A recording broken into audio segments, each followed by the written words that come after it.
I'm Betty Walker and I write wartime sagas, and this is my latest, Victory, for the Cornish Girls.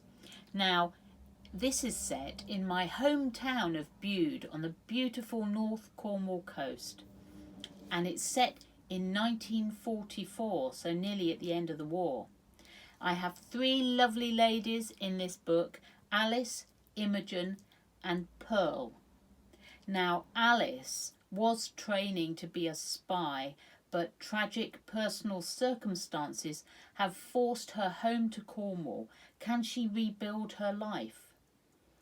Imogen's sister runs a boarding house in Bude, which is a lovely place, very welcoming, but she's given a job by a local network who looks out for traitors in the community. Apparently there are suspicions about the new vicar.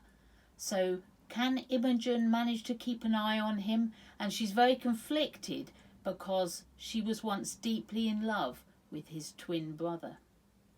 Now, Pearl is my American. She's a donut dolly, and she's stayed behind after the American troops moved on for D-Day. I'm going to read you a little bit of the story. The sleeve of her jacket was sticky with blood, Alice realised, glancing down at it in surprise. That much blood wouldn't wash out. She'd have to throw the whole thing away. But what did it matter? Nothing was important anymore. I don't need no ambulance. I'll be fine, do you hear? When the policeman began to argue, Alice shook her head, gripping Jim's hand more tightly. She would never let go. Never. You leave me alone, copper, she told him fiercely. I'm staying right here. But the policeman was having none of it, and he was stronger than her. Come on, miss, he said, lifting her away from Jim's motionless body. You're in shock and you need help. In shock, Alice repeated in her head, blinking down at Jim. Of course she was in shock.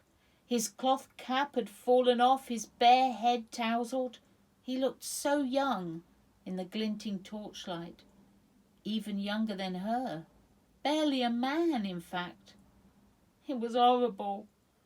But everything would be sorted once she woke up from this bad dream.